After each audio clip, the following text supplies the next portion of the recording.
राधे राधे प्रिय भक्तों, आप सभी को माघ माह के कृष्ण पक्ष में आने वाली भगवान श्री हरि विष्णु जी की सबसे प्रिय एकादशी में से एक षटतिला एकादशी की कोटि अनंत शुभकामनाएं। भक्तों, शास्त्रों में स्पष्ट बताया गया है कि न गायत्र्यः परो मंत्रः न मातुः परम दैवतम न गदगायाः परम तीर्थम न एकादश्याः सम्मम व्रतम। इस श्लोक का भावार्थ यह है कि जिस प्रकार इस संसार में गायत्री मंत्र से श्रेष्ठ कोई मंत्र नहीं, अपनी माता से बड़ा कोई देवता नहीं और गंगा जी से पवित्र कोई तीर्थ स्थान नहीं है, ठीक उसी प्रकार एकादशी के समान फलदायी और श्रेष्ठ कोई दूसरा व्रत नहीं है। और यदि बात षटतिला एकादशी की करी जाए तो इससे शुभकारी एकादशी शायद ही कोई दूसरी है। भक्तों, माघ मास कृष्ण पक्ष की षटतिला एकादशी भी कोई साधारण तिथि नहीं है, बल्कि यह वह अवसर है जब भगवान श्री हरि विष्णु अपने भक्तों को आत्मशुद्धि, संयम और वैराग्य का मार्ग दिखाते हैं। वर्ष 2026 में यह एकादशी विशेष इसलिए हो गई है क्योंकि इसी दिन मकर संक्रांति का पावन पर्व भी पड़ रहा है और यहीं से लोगों के मन में भ्रम, संशय और अलग अलग बातें फैलने लगी हैं। कोई कह रहा है कि एकादशी 13 तारीख को है, कोई 14 को बता रहा है, कोई कहता है कि संक्रांति है तो खिचड़ी खानी ही चाहिए, और कोई यह सोचकर डर में पड़ गया है कि एकादशी को खिचड़ी नहीं खाई जाती तो अब क्या होगा। इन सभी सवालों का जवाब आपको इसी वीडियो में आगे मिल जाएगा। तो भक्तों, वीडियो को पूरा जरूर देखकर जाना, क्योंकि इन सब उलझनों का समाधान भावनाओं से नहीं बल्कि शास्त्र की समझ से होता है। सबसे पहले यह समझना आवश्यक है कि सनातन धर्म में व्रत और तिथि का निर्णय कैसे किया जाता है। पंचांग के अनुसार षटतिला एकादशी तिथि का आरंभ 13 जनवरी 2026 को दोपहर 3:19 से हो रहा है और इसका समापन 14 जनवरी 2026 को शाम 5:54 पर हो रहा है। अब बहुत से लोग यहीं भ्रम में पड़ जाते हैं और सोचते हैं कि जिस दिन तिथि शुरू हुई उसी दिन व्रत रखा जाएगा, जबकि शास्त्रों में स्पष्ट कहा गया है कि व्रत हमेशा उदया तिथि के अनुसार रखा जाता है। जिस तिथि में सूर्य उदय होता है वही तिथि व्रत के लिए प्रधान मानी जाती है। इसी नियम के अनुसार षटतिला एकादशी का व्रत वर्ष 2026 में बुधवार 14 जनवरी को ही रखा जाएगा। इसमें कोई मतभेद, कोई दूसरा विचार और कोई संशय नहीं है। अब इसी दिन मकर संक्रांति भी है। सूर्यदेव इस दिन मकर राशि में प्रवेश करते हैं और उत्तरायण का आरंभ होता है, इसीलिए यह दिन अत्यंत पवित्र माना गया है। लेकिन यहाँ एक बहुत सूक्ष्म बात समझनी चाहिए। संक्रांति एक पर्व है और एकादशी एक व्रत तिथि है। पर्व का संबंध उत्सव, दान और सामाजिक परंपराओं से होता है, जबकि व्रत का संबंध आत्म संयम, नियम और तप से होता है।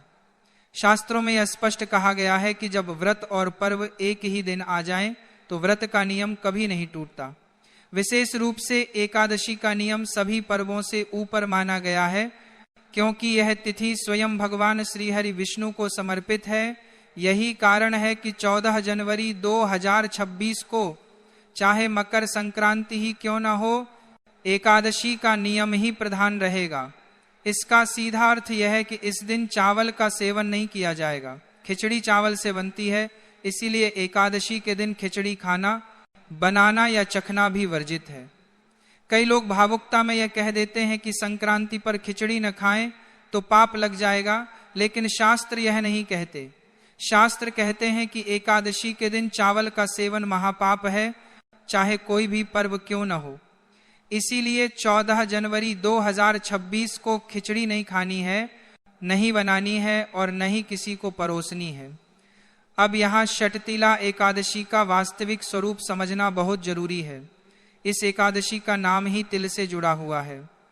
शास्त्रों में बताया गया है कि इस दिन तिल से स्नान करना, तिल का उबटन लगाना, तिल का दान करना, तिल से भगवान का पूजन करना और तिल से बने पदार्थों का भोग अर्पित करना अत्यंत पुण्यदायक होता है।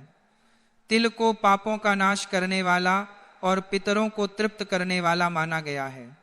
इस दिन भगवान को तिल और गुड़ से बने लड्डू, तिल मिश्रित मिष्ठान और सात्विक फल अर्पित करने चाहिए। स्वयं भी उपवास या फलाहार में रहकर भगवान का स्मरण करना चाहिए। बहुत से लोग पूछते हैं कि अगर एकादशी के दिन खिचड़ी नहीं खानी है तो फिर संक्रांति का पुण्य कैसे मिलेगा। इसका उत्तर भी शास्त्र में साफ दिया गया है। जब संक्रांति एकादशी में पड़ जाए तब संक्रांति का अन्न द्वादशी तिथि में ग्रहण किया जाता है। इसका अर्थ यह है कि खिचड़ी एकादशी के अगले दिन यानी द्वादशी को खाई जाती है। इससे एकादशी का नियम भी नहीं टूटता और संक्रांति का पुण्य भी सुरक्षित रहता है। यही सनातन धर्म का संतुलन है। अब द्वादशी तिथि की बात करें तो द्वादशी 14 जनवरी 2026 को शाम 5:55 से प्रारंभ होकर 15 जनवरी 2026 को रात 8:17 तक रहेगी। एकादशी का पारण हमेशा द्वादशी में ही किया जाता है और हरिवासर समाप्त होने के बाद किया जाता है। हरिवासर 14 जनवरी की रात लगभग 1 बजे के बाद समाप्त हो रहा है। इसलिए षटतिला एकादशी का शुद्ध और सही पारण समय 15 जनवरी 2026 को सुबह 7:15 से सुबह 9:20 तक माना गया है। इसी समय पारण करना चाहिए। अब यहाँ एक और भ्रम लोगों के मन में बैठा हुआ है, एक जो सबसे अधिक डर पैदा कर रहा है, और वह यह है कि 15 जनवरी 2026 को द्वादशी गुरुवार के दिन पड़ रही है और कई स्थानों पर यह मान्यता प्रचलित है कि गुरुवार को खिचड़ी या चावल नहीं खाया जाता। अब लोग पूछ रहे हैं कि अगर गुरुवार को खिचड़ी नहीं खाई जाती तो द्वादशी में खिचड़ी कैसे खाएं? इस प्रश्न का उत्तर बहुत शांति से समझने की आवश्यकता है। गुरुवार को खिचड़ी न खाने की बात कोई सार्वभौमिक शास्त्रीय नियम नहीं है। यह कुछ क्षेत्रों की लोक मान्यता है जिसे लोक परंपरा से मानते आ रहे हैं। इसके विपरीत एकादशी द्वादशी का नियम शास्त्र से चलता है और शास्त्र स्पष्ट कहते हैं कि द्वादशी के दिन चावल पूर्ण रूप से शुद्ध होते हैं। शास्त्र यह नहीं देखते कि वार कौन सा है, शास्त्र यह देखते हैं कि तिथि कौन सी है। जब तिथि द्वादशी होती है तब एकादशी का निषेध समाप्त हो जाता है। इसलिए 15 जनवरी 2026 को, जो कि गुरुवार है, स्नान, पूजा और पारण के बाद खिचड़ी खाना पूर्ण रूप से धर्मसम्मत, शुद्ध और दोष रहित है। इसमें न तो गुरुवार का दोष लगता है और न ही कोई पाप माना जाता है, बल्कि यदि कोई व्यक्ति गुरुवार के भ्रम में पड़कर द्वादशी में भी खिचड़ी नहीं खाता तो वह संक्रांति के पुण्य से स्वयं को वंचित कर लेता है। अब पारण की विधि को भी समझना बहुत जरूरी है। पारण का अर्थ यह नहीं है कि सीधे भोजन कर लिया जाए। पारण का अर्थ है व्रत को विधि पूर्वक समाप्त करना। षटतिला एकादशी का पारण गोदुग्धेन पारणम बताया गया है, अर्थात सबसे श्रेष्ठ पारण गाय के दूध से किया जाता है। यदि दूध उपलब्ध न हो तो जल, फल या तुलसी दल से भी पारण किया जा सकता है। पहले पारण करना चाहिए, उसके बाद ही भोजन करना चाहिए।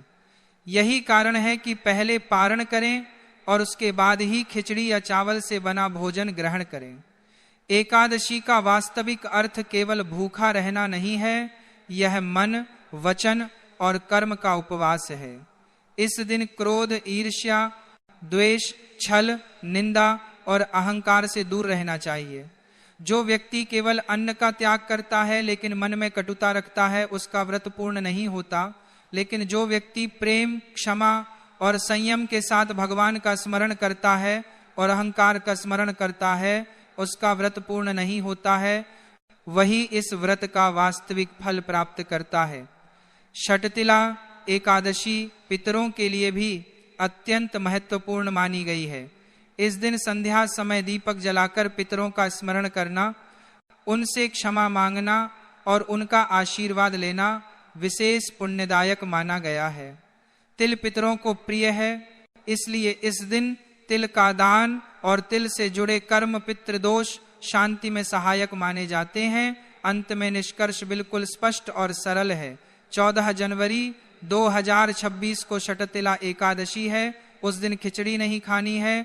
नहीं बनानी है और न ही चखनी है। 15 जनवरी 2026 को द्वादशी है, उसी दिन पारण करना है और पारण के बाद खिचड़ी खानी है, चाहे वह दिन गुरुवार ही क्यों न हो। यही शास्त्र का निर्णय है, यही सनातन की मर्यादा है और यही वह मार्ग है जिससे एकादशी और मकर संक्रांति दोनों का पुण्य सुरक्षित रहता है। इस बार मकर संक्रांति को लेकर कई भक्तों के मन में असमंजस है, इसलिए यहाँ आपको साफ साफ बताया जाएगा कि सही तारीख कौन सी है। इसके साथ ही यह भी बताया जाएगा कि मकर संक्रांति के दिन क्या करना चाहिए और क्या नहीं करना चाहिए, पूजा कैसे करनी है और इस पवित्र दिन का पूरा पुण्य कैसे प्राप्त होता है। मकर संक्रांति का महत्व इतना अधिक क्यों माना जाता है, यह त्योहार क्यों मनाया जाता है और इस दिन किया गया जप तप दान स्नान पूजा और पाठ अधिक फल देने वाला क्यों कहा गया है, इन सब बातों पर भी विस्तार से चर्चा होगी। आने वाली मकर संक्रांति से जुड़ी संपूर्ण जानकारी आपको इस वीडियो में मिलेगी। आगे बढ़ने से पहले एक सरल सा अनुरोध है कि वीडियो को अंत तक देखिए ताकि हर बात सही तरह से समझ में आ सके। यदि वीडियो उपयोगी लगे तो लाइक और शेयर जरूर करें ताकि और लोगों तक भी सही जानकारी पहुंच सके।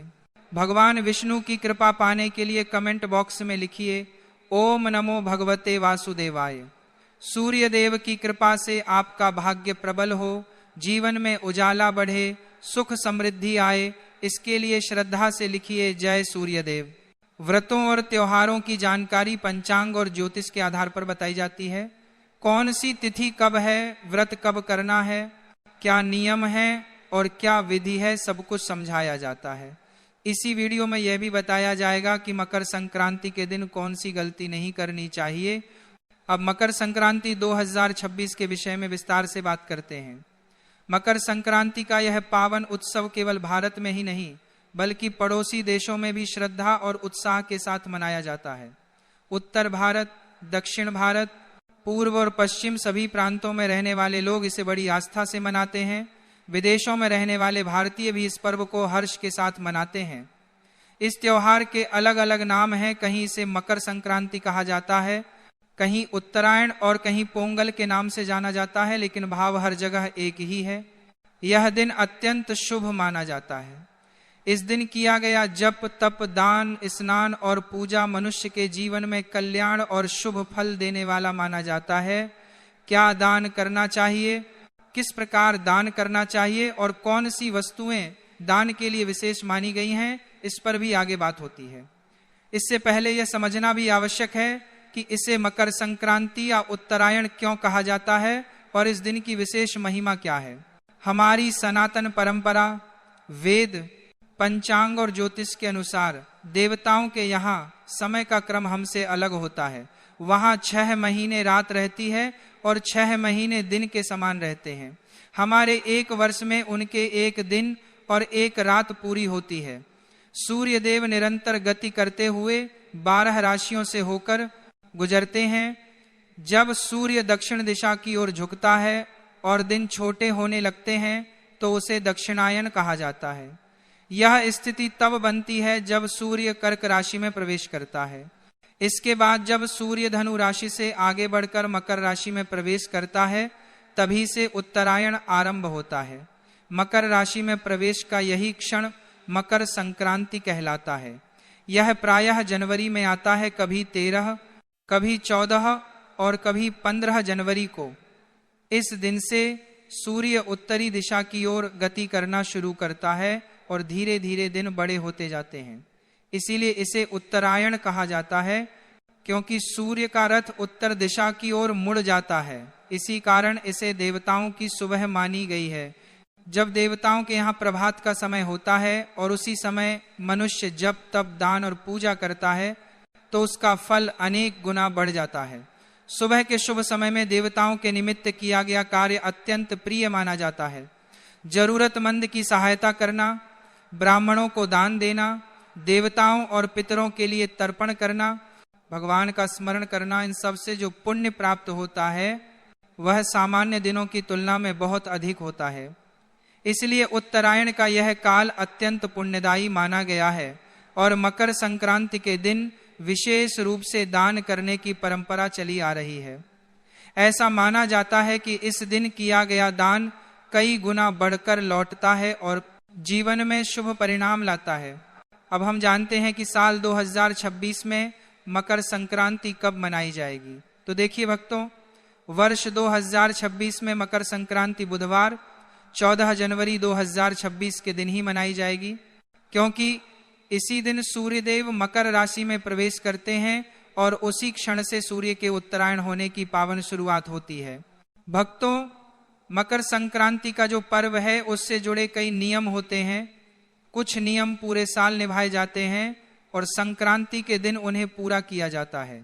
कौन कौन से नियम आपने धारण किए हैं, कौन कौन से नियम अगले साल के लिए ले सकते हैं, उनका क्या फल होता है और उन्हें सही तरीके से कैसे निभाना चाहिए, ये सब भी आगे बताया जाएगा, क्योंकि ये बहुत महत्वपूर्ण विषय है। मकर संक्रांति बहुत बड़ा विषय है, शास्त्रों में इसके बारे में बहुत कुछ लिखा है, इसलिए धीरे धीरे सब बातें आपको बताते रहेंगे। अब देखिए भक्तों, यदि मकर संक्रांति के दिन बहुत ज्यादा कुछ न कर सकें तो कम से कम गंगा स्नान का प्रयास जरूर करें। गंगा स्नान की बहुत बड़ी महिमा बताई गई है। अगर गंगा जी तक नहीं जा सकते तो घर पर ही यह विधि करें। सूर्योदय से पहले उठ जाएं, नहाने का बर्तन अच्छी तरह धो लें, उसमें थोड़ा गंगा जल डालें, फिर शुद्ध जल भरें और हर हर गंगे बोलते हुए माँ गंगा को याद करें और उत्तर दिशा की ओर मुख करके स्नान करें। अगर काले तिल हों तो थोड़ा सा तिल भी पानी में डाल लें। यह स्नान गंगा स्नान के समान फल देता है। जो लोग गंगा तक नहीं पहुंच पाते वे हर संक्रांति पर यही विधि अपनाएं। स्नान के बाद स्वच्छ वस्त्र पहने, भगवान की पूजा पाठ करें और अपने रोज के नियम पूरे करें। उसके बाद आज का दिन दान का है। अब ध्यान से सुनिए, यदि संभव हो तो ब्राह्मण को भोजन कराइए। अगर भोजन नहीं करा सकते तो अपनी शक्ति के अनुसार दान दीजिए। शास्त्र कहते हैं कि दान हमेशा योग्य ब्राह्मण को ही देना चाहिए, जो वेद पढ़ता हो, भक्ति करता हो, सत्कर्म में लगा रहता हो। ऐसे ब्राह्मण को दिया गया दान बड़ा पुण्य देता है। अयोग्य ब्राह्मण को दिया गया दान फल नहीं देता, इसलिए सोच समझकर दान करें।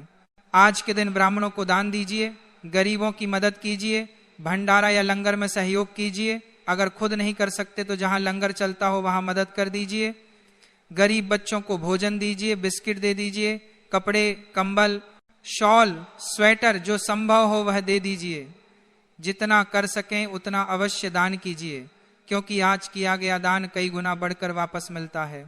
अब देखिए भक्तों, जब आप दान और सत्कर्म करते हैं तो आपके पाप कम होते हैं और पुण्य बढ़ता है। जब पुण्य का पलड़ा भारी हो जाता है तो जीवन में बदलाव दिखाई देना शुरू हो जाता है। चेहरे पर तेज आता है, मन प्रसन्न रहता है, लोग आपकी ओर खींचे चले आते हैं, कामों में सफलता मिलती है और ईश्वर की कृपा का अनुभव होता है। यह पुण्य सिर्फ इसी जन्म में नहीं, आगे की यात्रा में भी साथ जाता है। जब मनुष्य इस दुनिया को छोड़कर आगे की यात्रा पर जाता है तो उसका मार्ग लंबा होता है। शास्त्र कहते हैं कि यह यात्रा पूरे 1 वर्ष की होती है, इसलिए मासिक श्राद्ध किए जाते हैं। इस मार्ग में वही वस्तुएं सहायता करती हैं जो आप जीवन में दान कर चुके होते हैं। ब्राह्मण सेवा, गाय को दान, जरूरतमंद की मदद, प्राणियों पर दया, यह सब आगे साथ चलता है। अगर जीवन भर कुछ नहीं किया तो फिर भटकना पड़ता है। इसलिए कहते हैं कि जब शरीर स्वस्थ है, हाथ पैर काम करते हैं, तब तक जितना हो सके उतना भला काम कर लो। और मकर संक्रांति तो सबसे ज्यादा पुण्य देने वाली तिथि है। अब सुनिए, जो भी वस्तु आप दान करने जा रहे हैं पहले उसका संकल्प कीजिए। वस्तु घर लाइए, हाथ में जल, अक्षत और दक्षिणा के रूप में एक सिक्का लीजिए। 3 बार बोलिए श्री विष्णवे नमः। अपना नाम, अपना गोत्र, जहां बैठे हैं उस स्थान का नाम बोलिए और संकल्प कीजिए कि मकर संक्रांति के पवित्र अवसर पर आयु, आरोग्य और भगवान विष्णु की प्रसन्नता के लिए यह वस्तु दान कर रही हूं।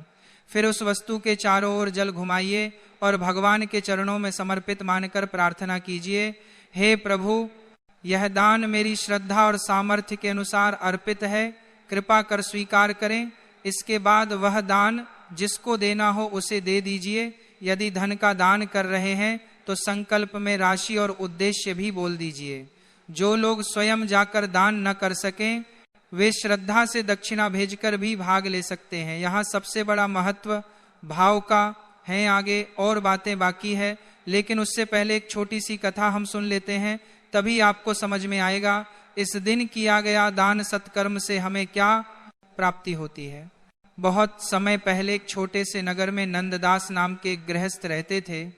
आय अधिक नहीं थी, घर में साधारण व्यवस्था थी, लेकिन हृदय बहुत सीधा और भगवान में श्रद्धा से भरा हुआ था। मकर संक्रांति का पावन दिन आया। नगर के लोग दान पुण्य कर रहे थे। नंददास मन ही मन सोचने लगे कि मेरे पास तो अधिक धन नहीं है, मैं क्या दान दूं। फिर उनके मन में विचार आया कि दान का मूल्य सामान से नहीं, भावना से होता है। उन्होंने घर का सादा भोजन बनाया, थोड़ा गुड़ और तिल एकत्र किया, एक पुराना लेकिन साफ कंबल साथ लिया और समीप रहने वाले वेदपाठी सत्कर्मी ब्राह्मण के घर जा पहुंचे। वहां उन्होंने विनम्र भाव से कहा कि आज मकर संक्रांति के पावन दिन पर भगवान के नाम से यह छोटा सा दान स्वीकार करें। ब्राह्मण अत्यंत प्रसन्न हुए। उन्होंने नंददास के सिर पर हाथ रखकर आशीर्वाद दिया और कहा कि आज तुमने श्रद्धा और सच्चे मन से दान किया है। मकर संक्रांति के दिन दिया गया दान केवल इस जन्म तक सीमित नहीं रहता, इसका फल अगले जन्मों तक साथ चलता है। यह सुनकर नंददास का हृदय भावुक हो गया। वे चुपचाप लौट आए, पर उनके मन में बड़ी शांति और आनंद भर गया। धीरे धीरे समय बदला। पहले जहां घर में अभाव रहता था, वहीं अब बरकत बढ़ने लगी। छोटा व्यापार बढ़ा, परिवार में सुख शांति आई, मन में चिंता कम हुई और संतोष बढ़ता चला गया। नंददास समझ गए कि दान से धन कम नहीं होता, बल्कि ईश्वर की कृपा बनकर लौटता है। जब कालांतर में उनका शरीर छूट गया और आत्मा आगे बढ़ी, तो देवदूतों ने कहा कि इसने मकर संक्रांति के दिन श्रद्धा से ब्राह्मण को दान दिया था, इसका पुण्य इसके साथ चलेगा। अगले जन्म में वही आत्मा एक संपन्न और सद्गुणों से युक्त परिवार में जन्मी। जहां पहले मांगने की स्थिति थी, वहां अब देने की सामर्थ्य लेकर पैदा हुए। जीवन में ऐश्वर्य के साथ साथ करुणा और दया का भाव भी साथ रहा। इस प्रकार यह अनुभव सत्य सिद्ध हुआ कि मकर संक्रांति के दिन योग्य ब्राह्मण, गरीब और जरूरतमंद को श्रद्धा से दिया गया। दान पापों को घटाता है, पुण्य को बढ़ाता है, दरिद्रता को दूर करता है और उसका फल इस जन्म में भी मिलता है और अगले जन्मों में भी साथ चलता है। दान की वस्तु छोटी हो या बड़ी, यदि हृदय से दी जाए तो उसका फल अनंत हो जाता है। कथा समाप्त होने के बाद अब आप यह समझिए, मकर संक्रांति के दिन सूर्यदेव की पूजा विशेष फल देने वाली मानी गई है। स्नान और दान के बाद सूर्य की आराधना अवश्य करनी चाहिए। तांबे या पीतल के लोटे में पहले थोड़ा गंगा जल और फिर शुद्ध जल भरें, उसमें रोली और लाल पुष्प डालें और सूर्य देव को अर्घ्य अर्पित करें। ओम सूर्याय नमः का जप करें। अर्घ्य देते समय लोटे को इस प्रकार रखें कि गिरती हुई जलधारा के बीच से सूर्य दिखाई दें। यही अर्घ्य देने की विधि है। इसके बाद सूर्य की परिक्रमा करें और उस जल को अपने मस्तक से लगाएं। यदि तिल से बनी मिठाई हो तो सूर्य देव को भोग लगाएं और विनम्र भाव से प्रार्थना करें कि हे सूर्य देव, आज आपके उत्तरायण होने पर मैं आपकी उपासना करता हूँ। कृपा कर जीवन की बाधाओं को दूर करें और मेरे कर्मों में प्रकाश भरें। मकर संक्रांति पर स्नान, दान और सूर्य की उपासना तीनों अत्यंत महत्वपूर्ण माने गए हैं। यदि केवल यही 3 कार्य श्रद्धा से कर लिए जाएं तो भी बड़ा कल्याण होता है। बाकी जो नियम निभा सकें वे अवश्य अपनाएं।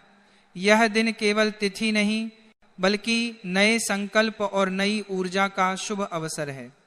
सूर्यदेव उत्तरायण होकर हमें यह संदेश देते हैं कि जीवन में अंधकार छोड़कर प्रकाश की ओर बढ़ना चाहिए, नकारात्मकता त्याग कर सकारात्मकता अपनानी चाहिए और आलस्य छोड़कर कर्म पथ पर आगे बढ़ना चाहिए।